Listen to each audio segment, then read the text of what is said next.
Gloria. And I'm Mari. Just two women trying to inspire ourselves. And others. Okay. All right. So we're talking about faith today. I love it. And I know faith is something that has played a big role in both of our lives, right? As I was thinking about this, I was reminded of a verse that has become really powerful in my life, and that I just, I'll talk about how I got there. But anyway, it's Luke 1:45, and it's, blessed is she who believed that the Lord would do all that he had promised. Something like that. I'm paraphrasing.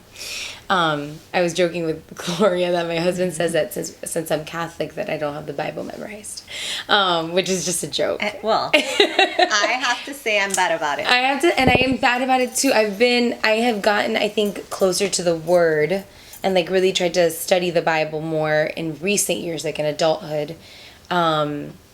So it's something that I'm a work in progress. I'm learning.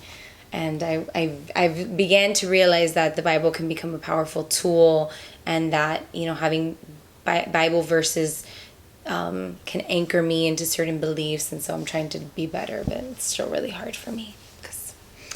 Well, I think that regarding the Bible or anything, honestly, it's about any faith, any faith that you have. Amen. I think that sometimes when you have something that was written about it, it's like a reinforcement, yes. A promise, an assurance, just something that reminds you. You can recall. And gives you confirmation. Yes. On what you're trying to stand strong on, in difficult times and good times. It's like a guide.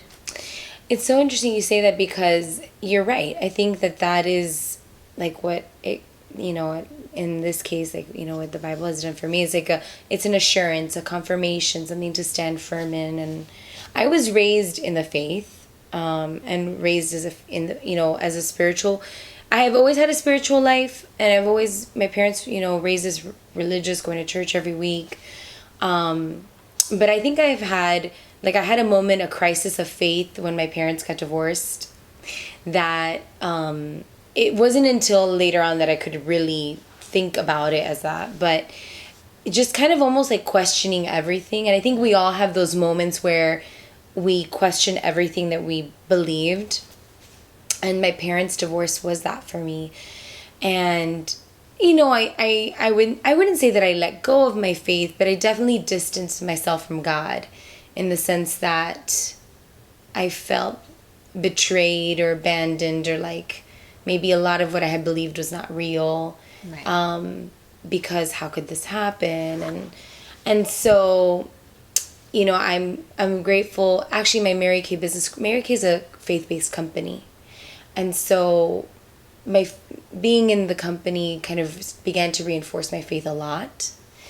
And then coming to the point where, fast forward, I had been, with Mary Kay for 5 years at that point when I lost my twins. It was in that moment where I had a choice to make. I could either dig deeper, or I could just reject everything I knew. Right.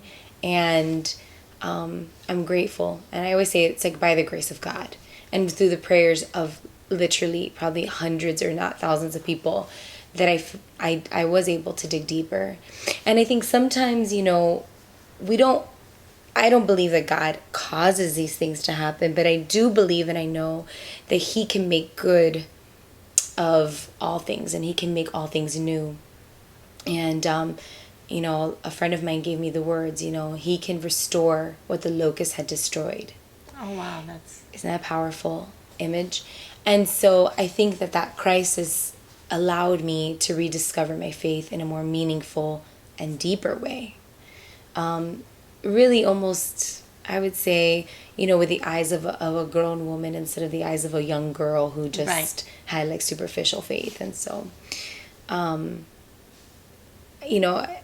that for me has been a huge part of my faith journey, coming to that point where my faith has been deepened because of that. And I still struggle.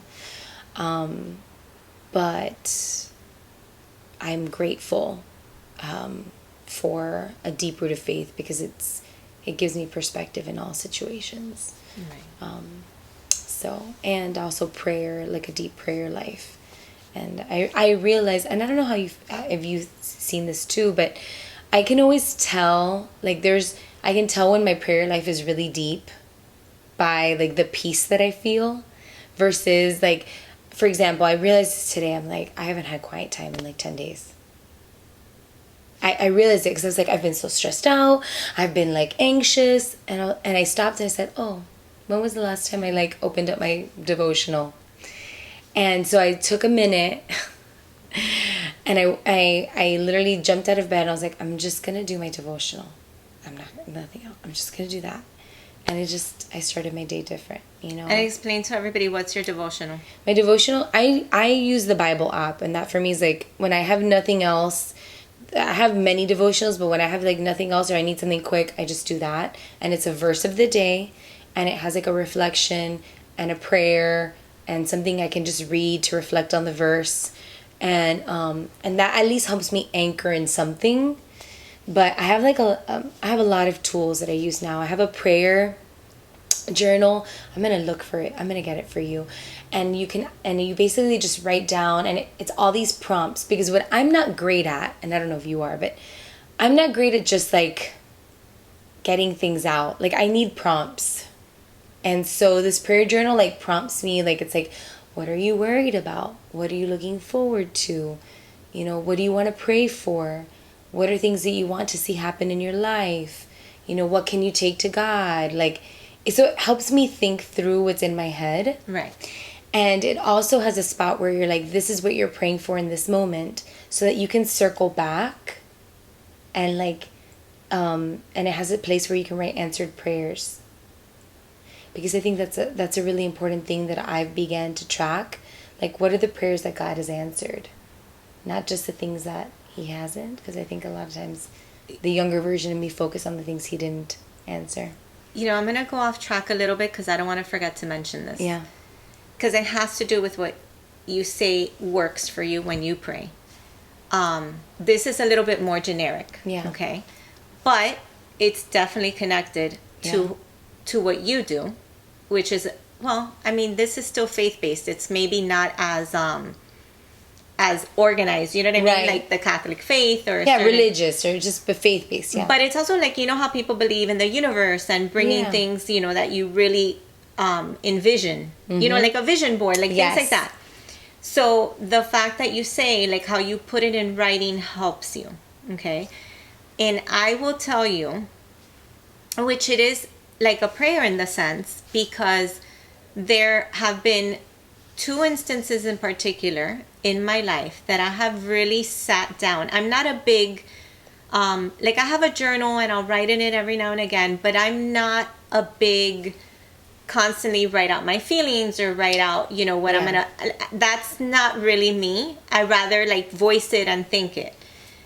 But there have been 2 particular times that I will say that I have written down, you know, which you could call it a prayer, but my desires, right? Okay, that's it. With something in particular, very specific, and that's something that like people say with the universe, you know, type of thing. Yeah. But for me, it was more, and maybe it's because I'm Catholic. In this instance, for me, it was more like a prayer, but I was writing it down, trying to be very clear and specific, but not as to how it would happen. Just this is what I need, and you know, like these are the specifics of it, of what I need. Very detailed person. And I will say that the 2 times I have done that, I could honestly say that that prayer has been answered to the T. It's so interesting you say that, because like Rich always tells me, to write down your desires on tablets, like that it's biblical. He's like, writing down your desire, what you want, is biblical. So he's like, God asks us to do that. I'm not good at it either, by the way. I'm not, like, I've done it very few times, and when I do it, things manifest themselves call it the universe, call it God. Like I obviously I believe that God works in our favor when we work for ourselves, right? And so that's what I believe, and different people believe different things, but I think that there's power to it, because when I always think of it this way,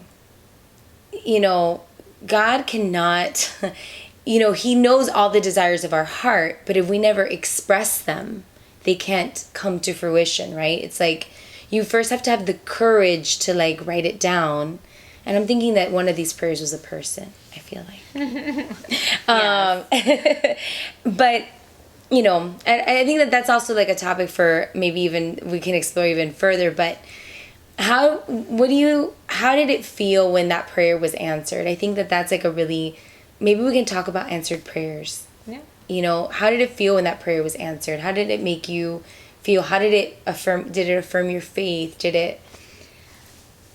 For me, it just gave that confirmation that when you are clear in your words, that prayers are answered, obviously, if it's God's will for you. Yeah. You know what I mean? And, because there have been... So going back to our faith in particular. Yeah.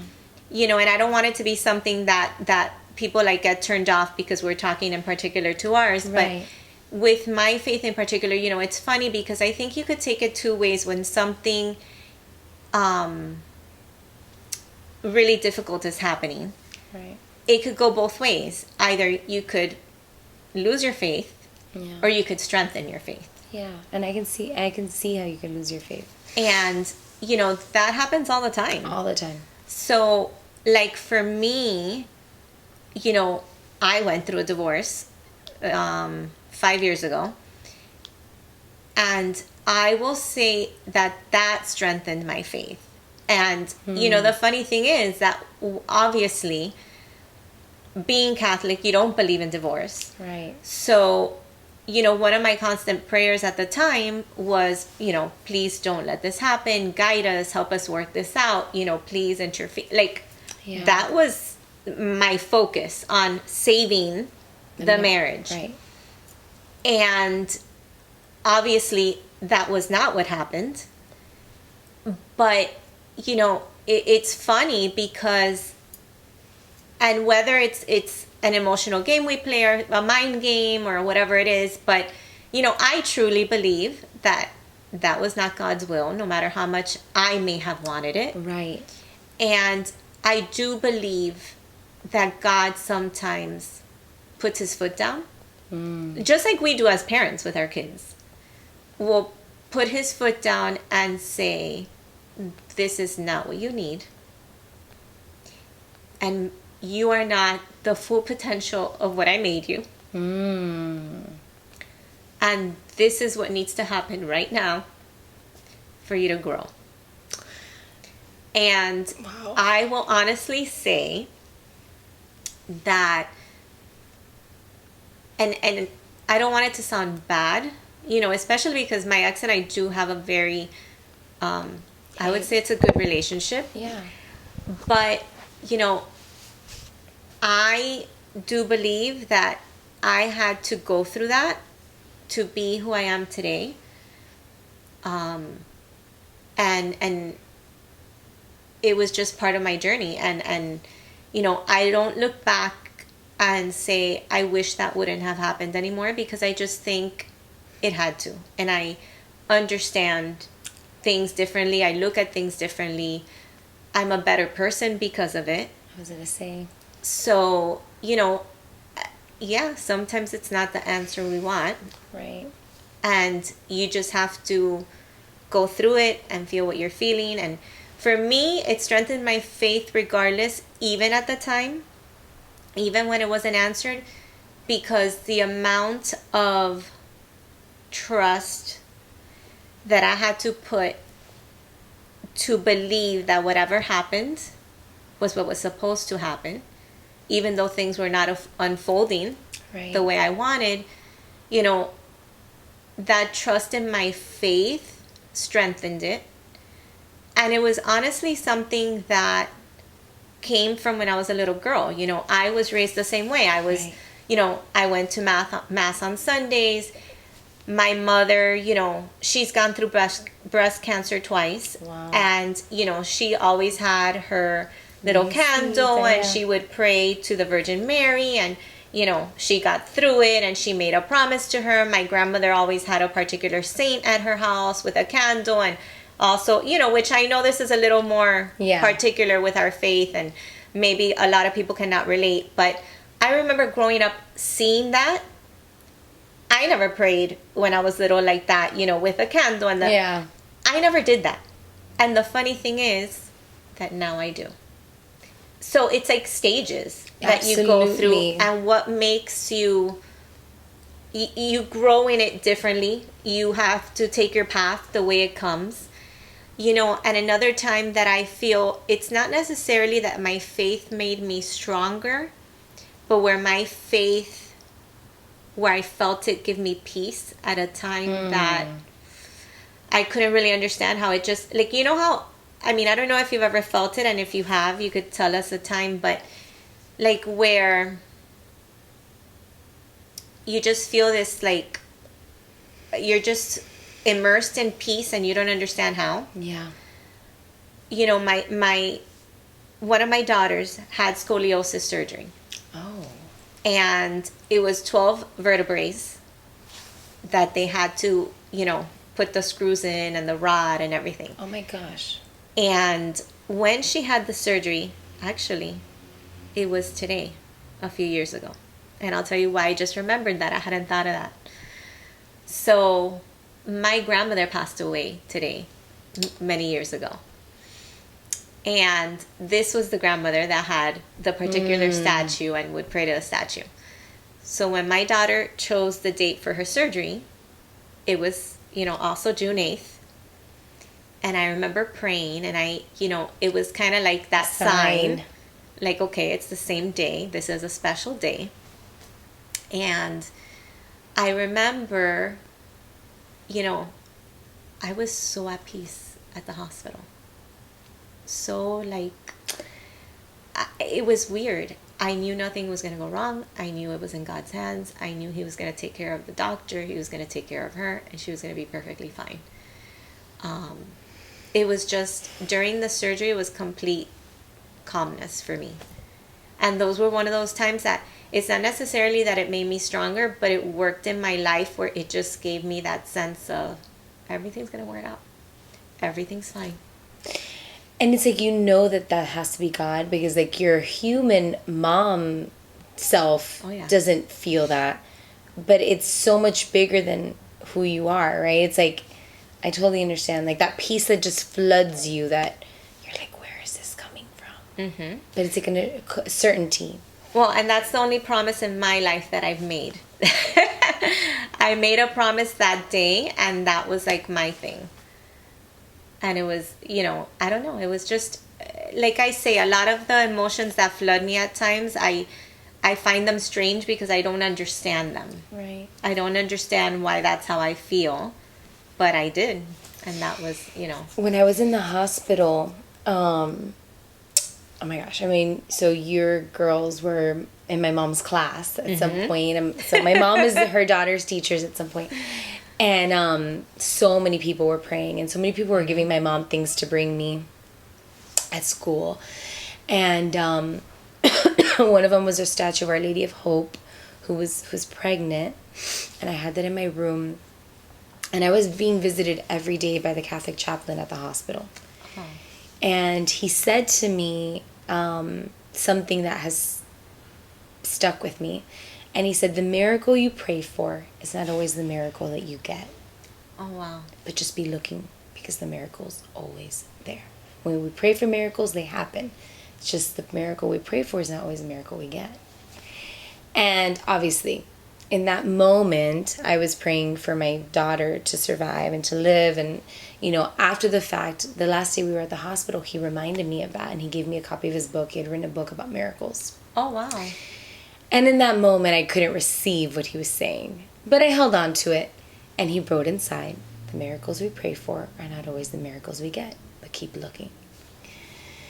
I don't even know why I started sharing the story, but a few weeks, I had found out, my dad backtracked. My dad had blood clots. He found out he had a deficiency, and I had gotten tested, and supposedly I had this protein deficiency that made me prone to clotting. And this is a crazy story, but this is the reason I ended up at this high-risk doctor.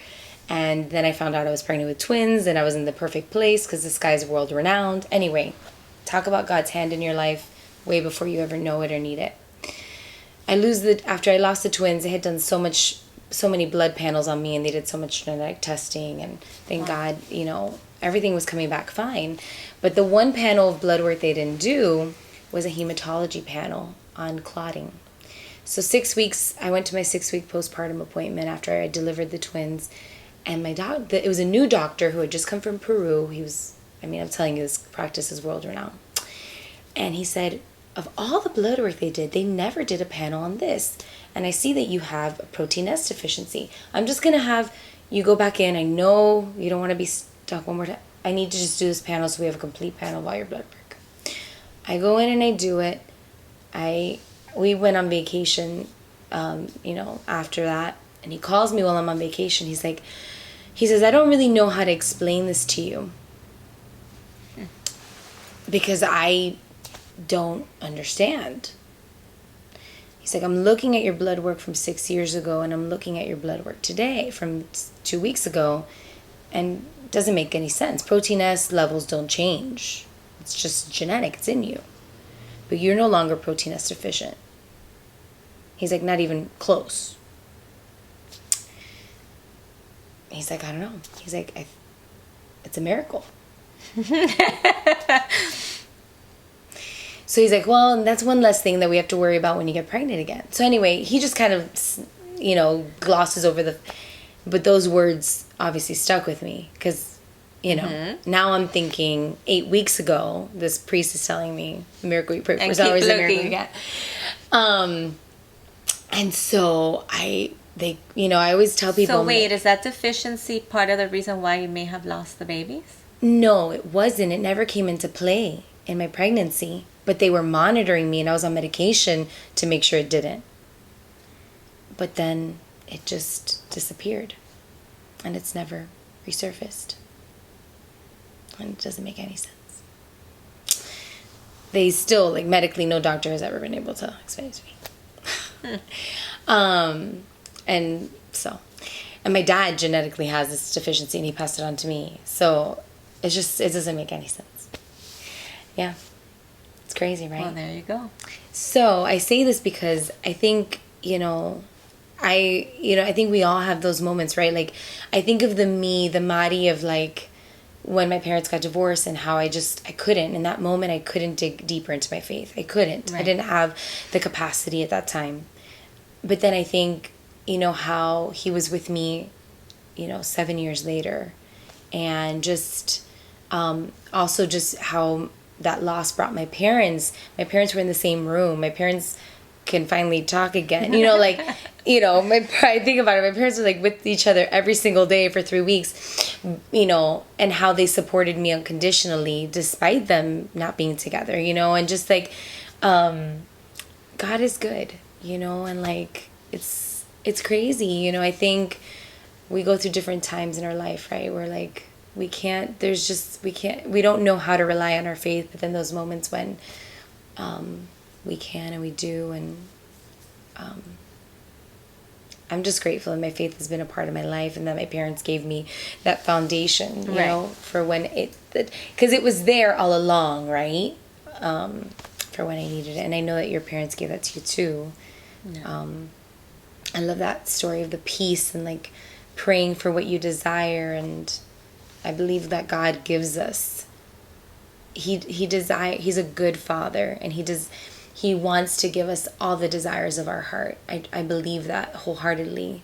And so for you to say that when you wrote down specifically what was that you desired, right, and that he would bless you with that, because you are deserving of all that, and he wants.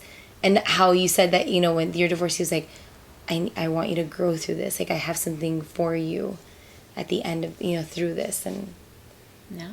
And I think, well, not I think, I believe that there's, whether you want to call it like an angel or however you want to reference to it, but I do believe that there's people in your life that are placed Amen. in your life. Some for 1 minute, that say something and it just completely, changes your perspective or understanding of something.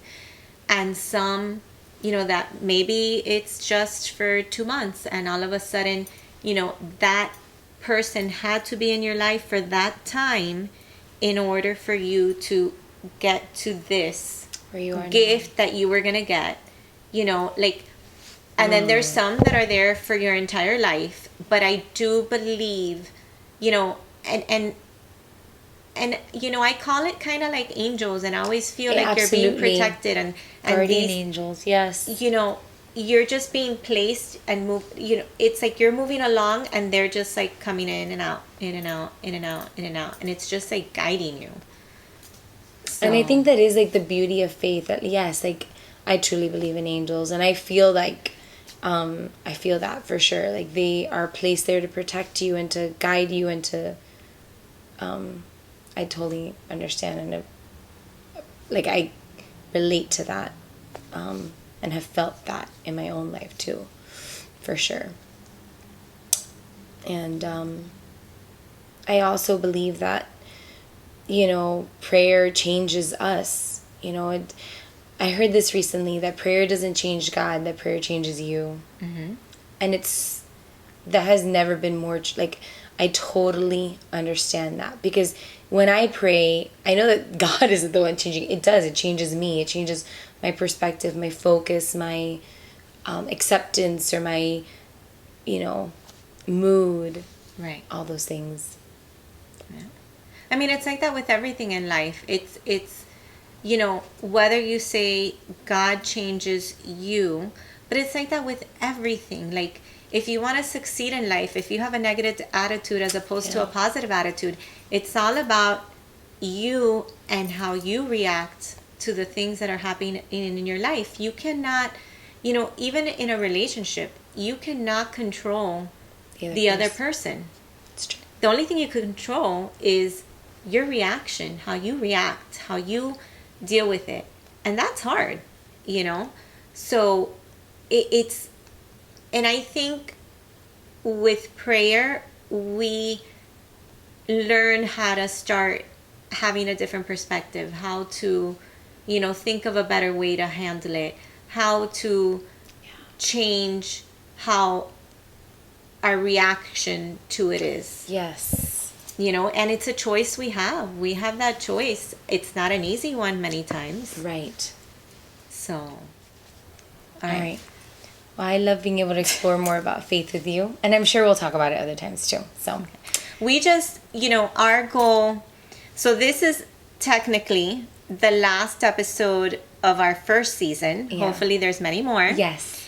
So, this is the last episode of our first season, and we wanted to just this season to be, you getting to know us. Right. And who we are, what we're about, which is why when we realized we hadn't really touched too much upon our faith, we thought it was very important to do so before we ended everything. Yeah. So looking forward to what's to come. I know. Thank you for tuning in all these episodes, and we're excited to continue and explore more things and get to know each other even more. So I love you.